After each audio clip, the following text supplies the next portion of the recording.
brother-in-law can come out and he'll set this culvert out here. And Still has to pass inspection. it does, so we just need to, and perhaps the soft cost of the additional coordination that would have to come here could be the village's contribution as well. Again, all I'm really trying to arrive at is something that gets us off the dime and gets some of these things dealt with. How can we get it done?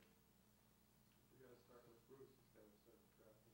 Well, I can bring an ordinance, you can see what it looks like to have more enforcement teeth, and the rest of it is what kind of, if any participation financially you want the village to have. I think the idea of a public-private good of sharing it across the board for, you know, private streets and public streets is a good idea. Can of worms. You're really opening up a Pandora's box right now. Why? Getting involved in private streets. This is going to be a real problem. Why do you think that? Because most of the village is private streets. You know, and it's been policy of the village on these private streets, they have hands off. Should have a culverts, let's go extra ditches, and then we'll go storm sewers, and then we'll go roads, and I mean, This is- I understand what you're saying. There's certainly. I mean, it's whatever you want to do. I live on a private street, so it's fine. No, nor do I.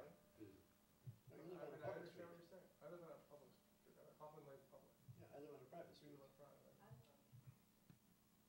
I'm good.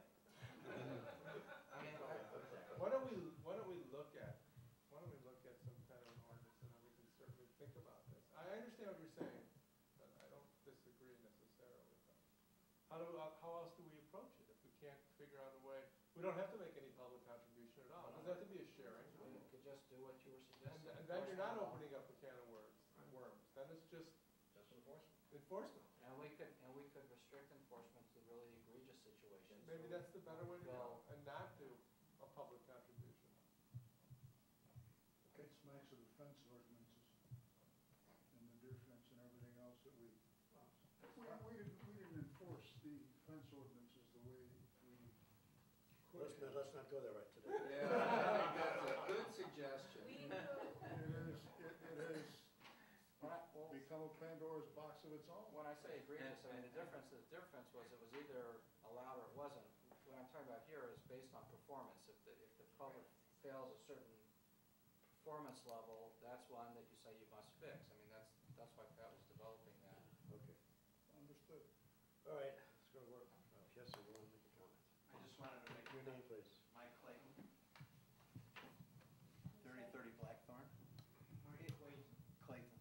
In my capacity as a director of the Vernon Woods Owners Association, where we just redid all of our streets and redid the culverts and spent a ton of money putting in new culverts, it would seem to me to be grossly unfair for you to now enact an ordinance to say that you're going to have public participation after we just did this 8 months ago.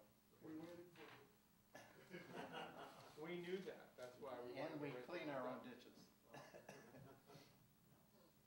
you. Now, do we want to spend just a minute going back to the other thought of simply putting together a larger MFT-funded ditch maintenance and culvert replacement project?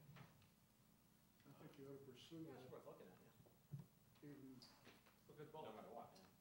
concurrent with the other. But that's strictly on public streets. Right, I don't think we can spend. Right, that's not public MFT on But if you can private do that, streets. MFT, that's fine. But I mean, I can tell you with certainty that that's an MFT eligible Yeah.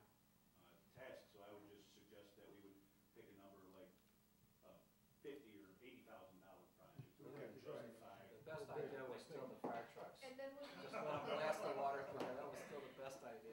Well, then we need to get water mains to all. They don't even the have to fix the streets. culverts, just come out and.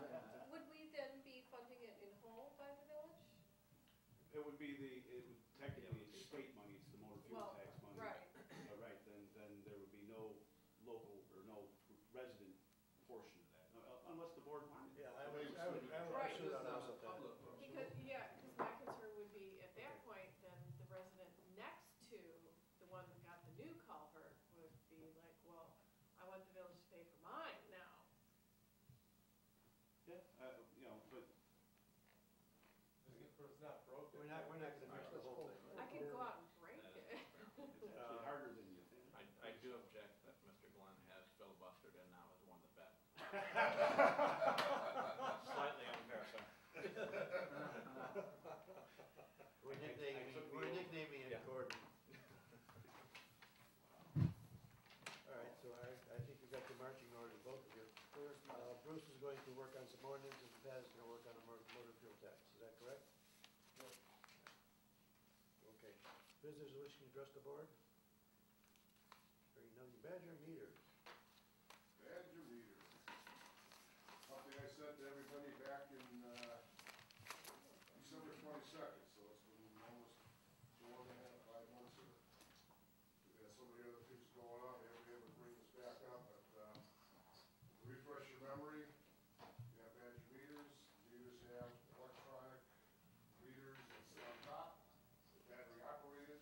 You go out every quarter, read those meters and go. The batteries that function and run these sending units are no longer available. We have to upgrade our system. The two systems that Badger now has is called the Galaxy and the Orion. And I wrote up there in my little presentation what it's gonna cost. The one basically replaces exactly what we have, and the other one is the Galaxy. It's an upgrade. It'll send everything from the house back to the village by computer, so we won't be needing Mr. Swanson to be going out every month and reading meters anymore. He'll just be installing meters and shutting off meters and repairing them. That'll be it. So we'll have some kind of a savings to upgrade the system. That's where the savings will become noticeable here over time. I have Mr. Steve Dowsher here from Badger Meter. At least he was. Oh, there he is. Okay. Steve's here, and I wrote it up as best I could, and Steve's seen all this. I figure you guys will probably have some more questions, technical questions, and he'd be the man to answer all those. We got the dollars and cents in here. The biggest argument was, or the biggest concern was, the being able to take the present system that we have, the accounting system, and making sure once we install the new meters, and the computer will be able to transmit that information back to Joyce so she can do the automatic billing like she does now. And Mr. Dowser has said that they definitely will be able to do this, and they will.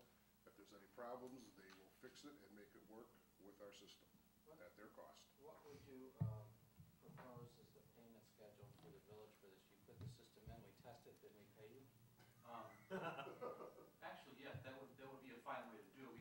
What we'll end up doing is putting some units out in the field first, and then installing the system, and when it works, we'll get invoices 30 days and we pay. Yeah, so essentially that works that way. Not every meter will be installed before you pay us. That would not be the way we would like to do that.